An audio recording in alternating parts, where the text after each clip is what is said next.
Hello guys, welcome back to my channel. Joffrey Noodle Legs here today. Starting to look a bit grey, so I might need to get some of the old Just for Men out again and get this all dyed black again. But yeah, I've got some patches of grey coming up, as you do. Got another top 10 for you today, horror top 10. Today I'm going through my top 10 favourite hauntings movies. So this is basically going to be like hauntings, like haunted house, those sort of things. Anything that's sort of like more of a haunting.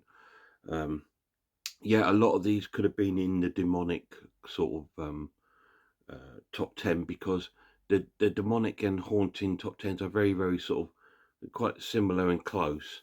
But I've tried to go with ones that are more sort of like about hauntings rather than sort of demonic possession. So we won't waste any time. We'll crack on with it. Uh, I didn't really dig out any honourable mentions, but the one I could give an honourable mention would be uh, Charles Dickens' Christmas Carol. I think that could go in as an honourable mention because that's about obviously a Ebenezer Scrooge who's not very sort of nice to his employees or to anyone, and he gets haunted and visited by three ghosts, doesn't he? So that I would put in as an honourable mention. But I do have it. I have the Disney's sort of animated version with Jim Carrey, which I love. I think that's a really good version of the film. So that's my honourable mention. I just don't have it with me. If I do a Christmas top 10, which I'm sure I probably will, it'll probably be in there. So we're going to crack on with the top 10. Number 10 is a little bit of a different one, this one. It's Stephen King's Pet Cemetery. Obviously, this is about a haunted sort of animal pet cemetery. And if you bury your pet in there, they supposedly come back to life over the next sort of like few days. And this is about a family that move to the house. It's really cool because their neighbour is Fred Gwynne, who plays Herman Munster in the Munsters. I just love that. Anyway, so yeah, and their cat gets knocked over, and I believe their son gets knocked over, and they bury them both into the pet cemetery. It's that sort of film. I'm not going to say anything else in case you've not seen it, but it's a great little film, to be honest. It's one of the sort of, I'm not a huge Stephen King fan. I mean, there is a few movie adaptations that I love. This is one of them, and I love The Shining, and there's a couple of others that I really do like of his. I'm not a big fan of Silver Bullet. I quite like Cujo. But yeah, I'm not a big fan of Stephen King, but this is one I do like. And this is number 10 in the Hauntings top 10, and it's Pet Cemetery. Number 9, it's quite a good little film, this one. It's called The Haunting in Connecticut. It's about a family who live in this house, and the young lad there is ill. I think he's got some form of cancer, but it's making him vision and hallucinate things. And what he's hallucinating is things that was in the house before them. And he's got his bedroom is down like in the sort of basement area of the house, and down there used to be an old sort of like evil sort of dentist, I think. But yeah, and the house is sort of like haunted by the ghosts of the past by them, and it's really, really cool. And it's quite eerie and quite scary, to be honest. I did find it quite a scary film. It's really, really good, and it's a good film if you've not seen The Haunting in Connecticut. They did make a second one, which I have, but it's nowhere near as good as this one. So I thought, well, I can't put that in there. So yeah, The Haunting of Connecticut, really good. Number 8, this will make one of my friends happy. I've got it in the top 10. This is The Conjuring. Obviously, you all know the story of The Conjuring, and it's follow-ups with like Annabelle and stuff like this. Obviously, it's about this woman and female that are sort of ghost hunters, if you like, and they're going around sort of like different places, doing sort of like investigations of these sort of hauntings and stuff that are going on. And this is the first of those. They've made a number of these now, and they've made a few offspins of these as well. So yeah, one of my friends is a really big fan of these films, and I quite like them. you know, they're okay. They're nowhere near in my sort of like go-to horrors, but they're good fun to watch. So that's in at number 8, The Conjuring. Number 7 is a classic. It's 1963 film, The Haunting. Really good film. That might be the case you recognise. It's a old 1963 black and white film, and it's about this house that's apparently it's a bad house. Apparently, it's ever since it's been built, it's been like people dying around it and getting killed near it or in it. Um, so these investigators, which are students of this doctor, who's like a psychic doctor, go to the house to investigate the house because they've all got different sort of psychic sort of abilities, and they investigate the house, and it's all about the sort of hauntings and things that happens to them whilst they're in the house. It's a really really good film. It did spawn a remake with I think it was I don't own it, although it's quite good. I don't own it. It's who's in it? What's his name? Liam Neeson, I think. Yeah, he's in the remake. Um, with some sort of other famous actors like Catherine Zeta-Jones and that.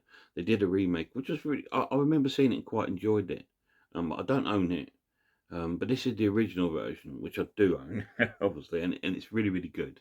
It's a cool film. I really really like it. It's quite a atmospheric horror for the time. It was really sort of atmospheric and haunting, and there's some good sort of like noise and sort of noise effects in this film, which I really like.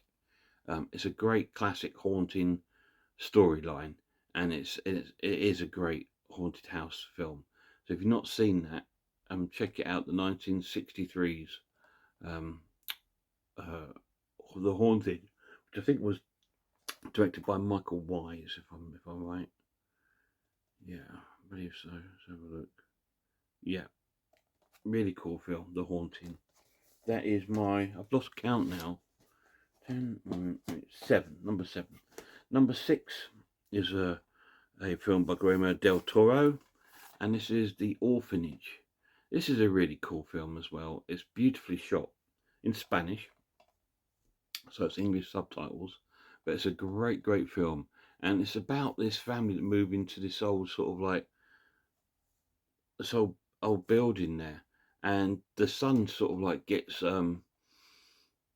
trapped in this room, and they think he's gone missing, but he's actually inside the house, and he gets trapped in the room, and like he ends up obviously dying in this room, and and then sort of like the orphanage is sort of like haunted by his ghost. They turn it to an orphanage to look after children and stuff like that, obviously, and it's haunted by the ghost because of the son, because they think he's just gone missing and things like that, and he's actually in the house. It gets trapped into a room, like a big metal pole falls over in front of the door, and nobody ever thinks about sort of like looking in there for him, and he end up dying in there. And years later, they discover the room and they discover the body of the boy. It's a really really cool film, really really good. Quite similar to films like The Awakening and films like that, which might well be in here. Looking at my next title. Yeah, it's a really, really good film. I really love it, The Orphanage. I do love Del Toro films. They're really, really cool. They're just beautifully shot. They really, really are. They're just a really good watch. They really are. Down to me top 5. So, as I was saying, number 5 is The Awakening. This is a similar sort of thing. It's based in like a children's school orphanage sort of thing, and which is believed to be haunted. And they get this woman to come and investigate. Um, Rebecca Hall. She's really pretty. They get her to investigate because she's like this investigator of hauntings, and most of the time she proves that they're all fake and not real. So she goes along to the school, and the children are still there, and she discovers that it is actually haunted um, by like a child from the past, and there's like a little romantic story going on with her and one of the teachers there who's like an ex-war veteran, which gives it another sort of nice sort of subplot, which is really cool. But that's a great film, The Awakening, if you've never seen it. Really spooky and quite eerie, and some good jump scares in it. Number 4 is up next. And number 4, we're going back to one of the franchises that's already been in here. And this is the Enfield Case, which is the Conjuring 2. I love this film. It's based in Enfield, Hertfordshire, in England. And it's based on this house that's been haunted by, I think it's an old man or something like that died in the house or something. But the kids keep seeing visions of him there. And so they actually get the 2 investigators that are from America, from the first film, and they come over and investigate their haunting for them and try and sort of like exorcise any ghosts that are there. Really eerie film, and it was not far from where I actually used to live. I used to live in Stevenage, and Enfield's not far from Stevenage. So it was quite eerie, to be honest. It's quite a good film. Really enjoyed it. I actually found this, out of all the Conjuring films, I found this the scariest and the best of them, to be honest. So this is why it's quite high up at number 4 in my favourite haunted films. Number 3 is a classic 70s haunting film. Everyone's probably seen it or know it.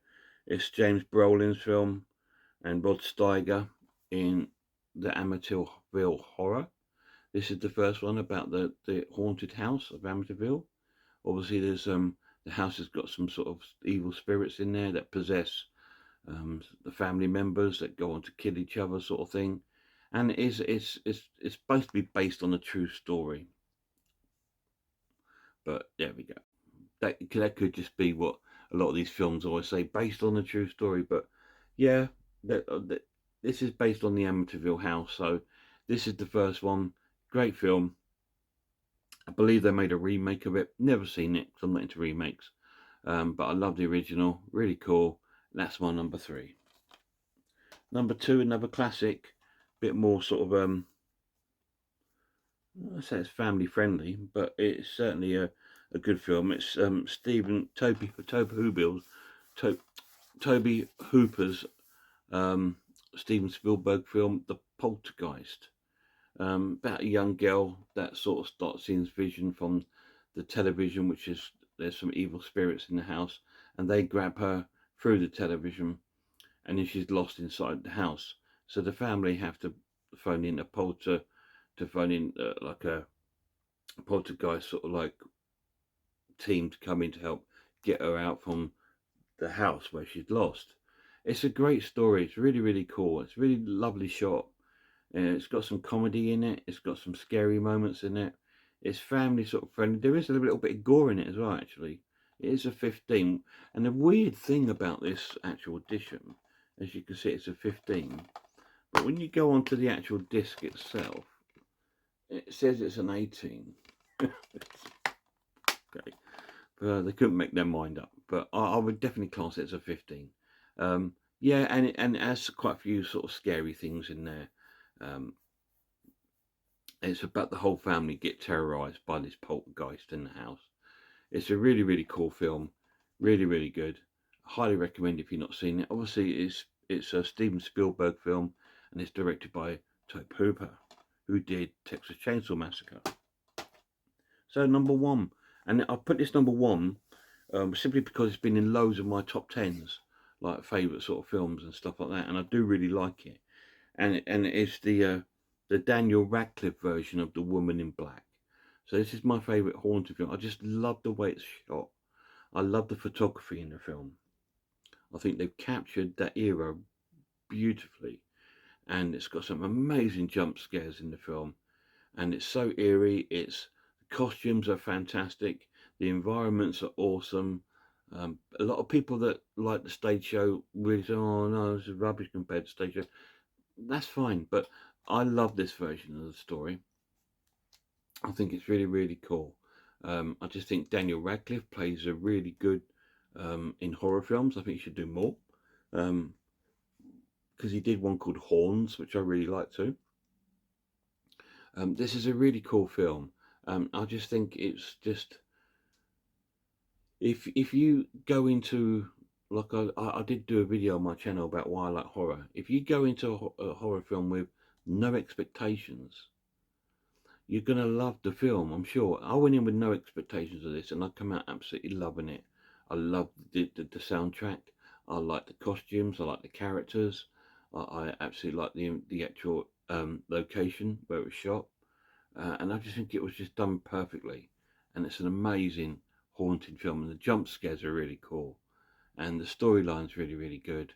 And and it's got a sad ending, but I think that makes that even better. All right, so is it sad ending? I don't know, because I think it's quite a good ending when you think about the actual ending itself. So there we go. The Woman in Black is my favourite haunting horror movie. What are yours? Let me know down below. What's your favourite sort of haunted film? Like I said, there's loads of films I could have put in here, because the haunting. There's so many of them. There's some there's some Hammer films, and there's so many different things that you could have put into this sort of top 10. But this is my one, and I'm happy with that. I think I've got a good sort of mixture of different films in there. Um, Please go and check out some YouTube channels for me, please. Some horror ones. There's Horror Hands, which is a fantastic channel. Um, Pizzlewell, The Horror Geek, uh, I Am Ice Lord, Russell's RS Designs. There's Sarah of Horror. There's Horror in Todge. There's Man v Film. Some great, great horror channels out there, guys. Please check them all out for me. They're really, really good. And I'm sure there's a load more, but I tend to stick to the same channels. I don't go wandering around, because then you've got endless amounts of like subscribed channels, and then I get lost. Oh, what, I've got too much to watch, so I try to stick to the ones that I like. Um, but I'm rabbiting, guys. Until next time, you look after yourselves. I hope you had a wonderful Halloween. You look after yourselves, look after one another, and I really hope that I'll see you all soon.